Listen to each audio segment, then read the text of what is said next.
Olá, alunos, bem-vindo a mais uma aula. A aula de hoje iremos falar um pouquinho sobre etnocentrismo e eurocentrismo.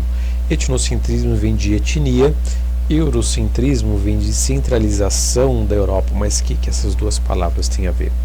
Pois bem, essa imagem ela mostra pessoas de diferentes culturas, né?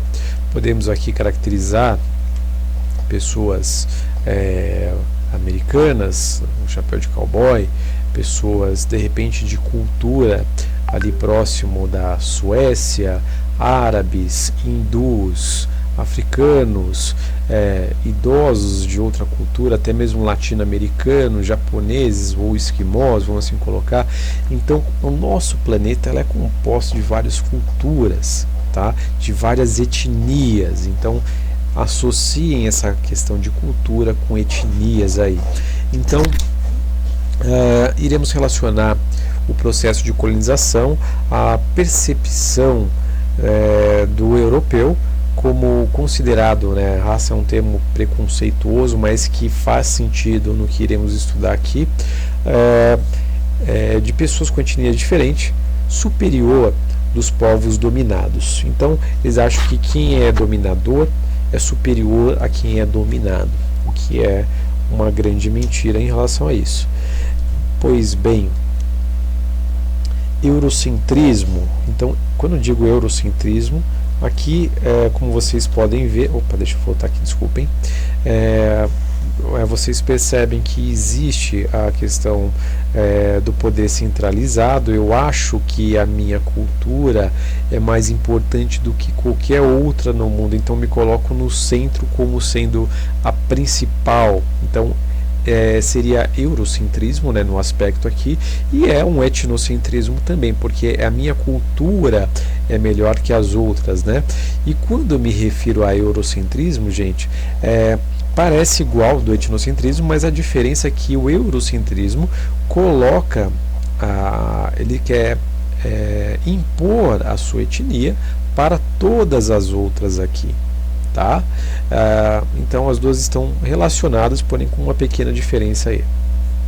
Então, eurocentrismo é um termo utilizado para designar a centralidade e superioridade da visão europeia sobre as outras divisões do mundo.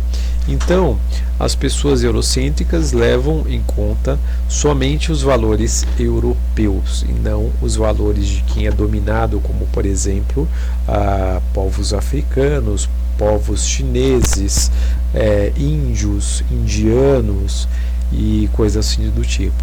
Mas é importante a gente destacar que todas essas culturas elas têm a sua importância e não deve ser colocado sempre uma maior do que a outra nesse aspecto, tá? Etnocentrismo é um sistema ideológico onde a cultura europeia é colocada como a mais importante das culturas constitutivas das sociedades do mundo. No entanto, essa visão é tida como preconceituosa, já que não contempla as outras formas de expressões. Quer dizer, a única forma é a que eu tenho, que serve para todo mundo, e que as outras é inferior à minha, o que é um grande engano em relação a isso. Eurocentrismo na história. O eurocentrismo foi o fator centralizador de diversos momentos da história. Um deles é das grandes navegações. Tá? Então, quando eu falo das grandes navegações, a gente sabe que boa parte dela foi feita de povos europeus, tanto para o continente da América, quanto para a África, para a China, e com o intuito do quê? De extrair tudo que tivesse de valor. Quando os portugueses, espanhóis, holandeses, ingleses resolveram conquistar os territórios além do mar, ficou declarado a importância da cultura europeia antes as outras que floresceram no continente americano. Quando eu digo assim, eu estou me referindo que eles caracterizaram a cultura deles mais importante do que as que já habitavam aqui. Um exemplo disso é a imposição do catolicismo mediante as culturas e as crenças que existiam aqui na América. Essa posição vista como preconceituosa, gerou diversos conflitos e muita carnificina. Quando eu digo carnificina, eu estou falando de muitas mortes aí, né? Muitas atrocidades, então levando à destruição de diversas populações que habitavam o continente americano, das quais se destacam os maias, os astecas e diversas tribos indígenas aí em relação à América. Enquanto o termo eurocentrismo é utilizado somente em relação à Europa e sua posição de centralidade da importância diante de outras histórias e culturas, o etnocentrismo designa um tipo de preconceito onde a cultura em que o indivíduo pertence e considera correta, como eu disse para vocês anteriormente. Então estou frisando de novo porque é importante vocês lembrarem muito bem, tá? Outra coisa que é importante a gente definir, né, o que é o relativismo cultural. Eu coloquei até essa imagem aqui, que ela representa bem esse contexto do relativismo cultural. De um lado aqui, esse é o meu certo e esse é o meu errado.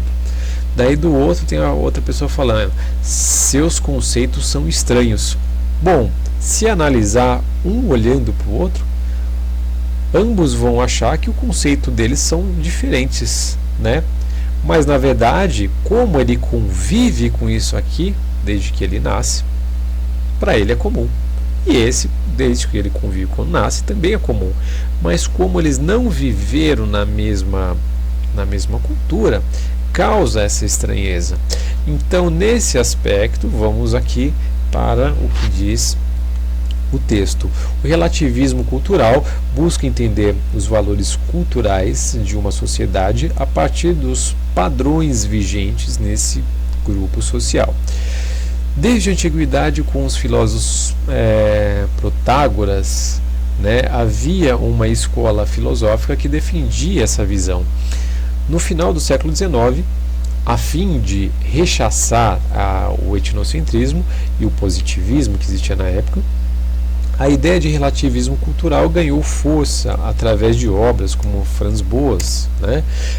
Mas é importante só vocês lembrarem que existe essa estranheza, mas não quer dizer que essa estranheza torna a minha cultura mais ou menos importante do que a outra. É uma questão de convívio, né? E como não houve esse convívio, causa essa estranheza, assim como causou entre os indígenas com os povos que chegaram aqui de caravelas, né? E vice-versa. Né? São costumes diferentes e não cabe eu medir com a minha régua as pessoas, as outras pessoas, assim como elas medirem, como é o termo, né? A régua deles com a minha, com a minha realidade. Então essa é a diferença nesse aspecto. Então, quando a gente fala de direitos humanos, né, também existe o direito da vida, dos direitos de integridade, respeito à cultura e religião, respeito à vida alheia também. Então vocês percebam que essa questão de etnia, né, é necessário a gente abordar esses direitos humanos nesse aspecto, tá? Bom, desculpa, a interatividade eu vou passar para vocês lá na atividade no Classroom, tá? Antes de finalizar, é importante a gente destacar quando a gente fala de culturas, né, que a minha cultura tem mais tecnologia do que a outra. Isso não te torna melhor ou pior que ninguém, mas sim os costumes. Né? Por exemplo, uma pessoa engravatada que trabalha em São Paulo, se ela cair, jogarem ela de paraquedas numa tribo lá na África, onde são isolados, onde tem um safari, será que ele vai sobreviver? Agora, com certeza essa pessoa que caiu lá de paraquedas, né, de terno, gravata, que trabalha no escritório, eles seriam totalmente dependentes dos homens que estão acostumados naquela tribo. Será então que a etnia que é caracterizada como superior, ela vai conseguir sobressair a uma região dessa? Agora, se a gente imaginar o oposto, se de repente um aborígene dessas regiões estivessem na cidade grande, Será que ele iria sobreviver? Eu particularmente acho que seria mais provável, né? Ele ia olhar as pessoas em cidade, tem de tudo, né, para sobreviver, né? Ele vai ver fast food, vai ver um monte de coisa, enfim, é totalmente diferente aí. E tem a questão de sobrevivência também. Mas nesse aspecto, gente, gravem bem essa diferença de etnocentrismo e eurocentrismo. Isso mexe com a realidade, inclusive nos dias de hoje, principalmente questão de xenofobia, que é preconceito com pessoas de outras regiões, né? Então é importante a gente deixar bem destacado aí.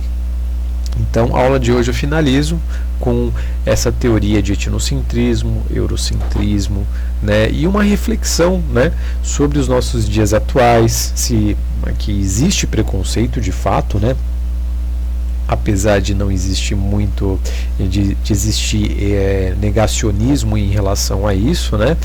Mas a história está aí para isso, para a gente não deixar esquecer fatos que são vergonhosos para que eles não se repitam novamente. Então eu finalizo a aula de hoje, ok? Lembrando que depois vocês entrem no Classroom e façam atividade. Estamos aí no final do primeiro bimestre, né? Então é importante que vocês façam atividade aí, tá bom? E qualquer dúvida, eu estou no grupo de WhatsApp, tá? E a gente vai se falando. Até mais, pessoal!